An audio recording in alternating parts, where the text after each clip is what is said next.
So, my last recording was about the heart surgery I had about a year ago, and I talked about the surgery, and then I showed you my scar, which prompted me to let everybody know that I actually had another scar on my arm that I got during a bar fight in college. So here's the story about the bar fight that I had in college. Tore my radial artery, and I almost bled out. So I attended Ahmadu Bello University in Zaria, Nigeria, Congo campus, where I studied accounting. And before my first year, I was already kind of popular because I had lived on the main campus a little bit. I played basketball with the university. My closest and best friends were Americans that lived in Nigeria. Their father taught at the university. He actually was the librarian of the university, the Mahmoods. So that, playing basketball, I was already kind of popular by the time I went to Congo campus, the other campus, the secondary campus, to study accounting.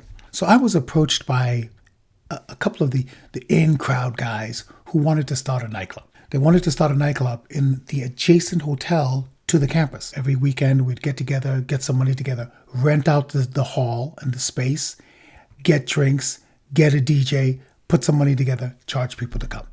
It was like a big house party, but it was done at the banquet hall of this hotel. We would divvy up responsibilities of what to do, who's got the drinks, who's got the music. I was always the head of security, meaning I would make sure the guys who were at the gates taking money from people to come into the club, that was being done right. If somebody was having a problem, usher people out. So I was the head of security. So this one night, and it was a packed night, I was in the club and somebody said, "Hey, there's a commotion outside." There was a guy there that was making a lot of noise. He was screaming at people, making a big deal. He was totally drunk, top to bottom drunk, reeking of alcohol, and he's slurring his words, and he's yelling at folks. Calm the guy down. What's the problem? He said he should be let in, that it's because of me. He can't get into the club for free. I'm trying to reason with him. I said, "Look, man, you got to pay like everybody else." And then he gets all belligerent. And to be fair, people that knew me, I was a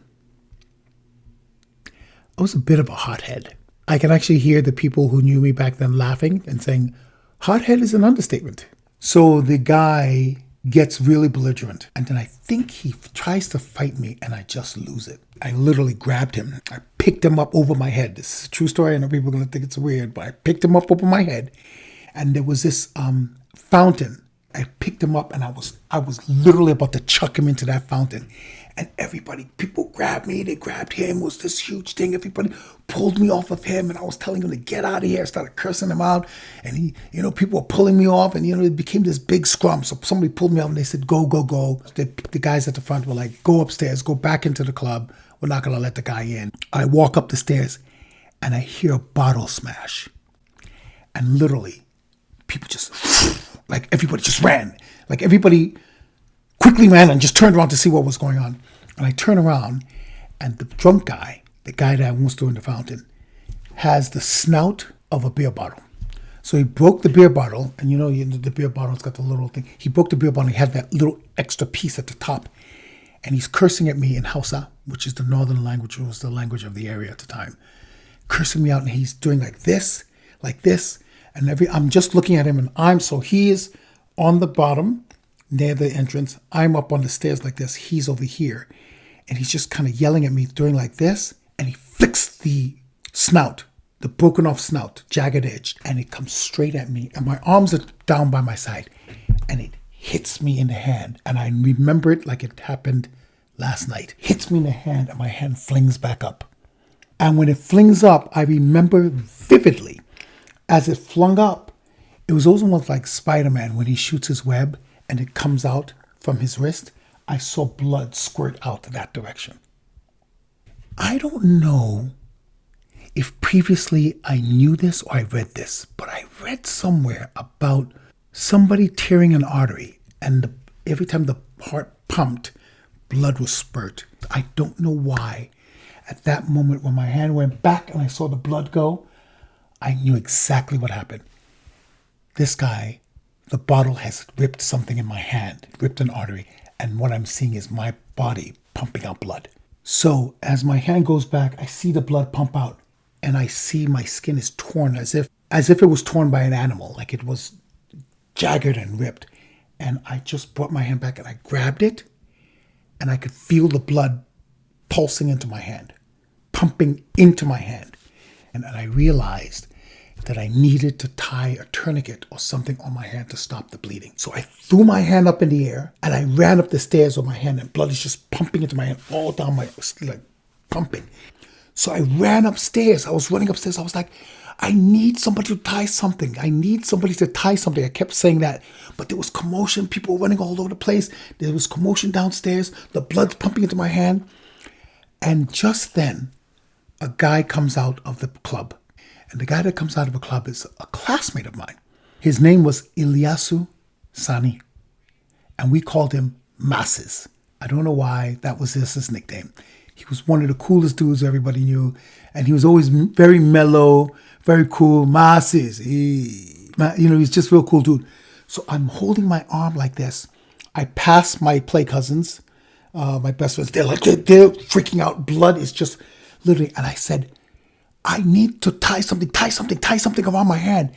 And he came out, and he was the only person that acted. He was the only person that acted.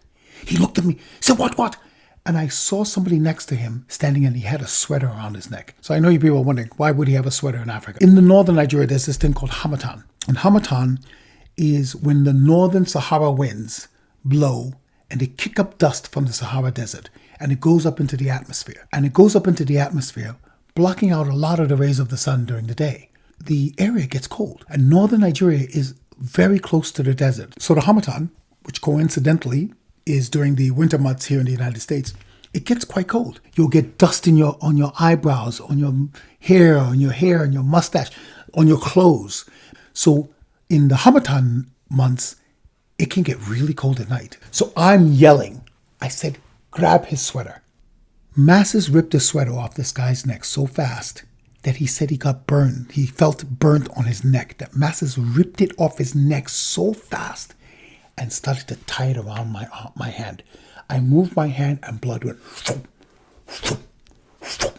So he tied the sweater around my hand, but I could feel it still pumping. So I was yelling, tighter, tighter. Blood was coming all over him. He had a traditional outfit, which was predominantly white. And blood was just coming all over his hands, all over his pumping. And as it would pump, he would just concentrate and he'd tie it. He would tie it.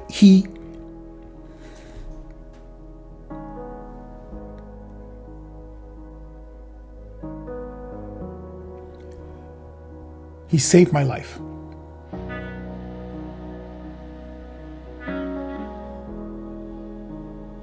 He saved my life.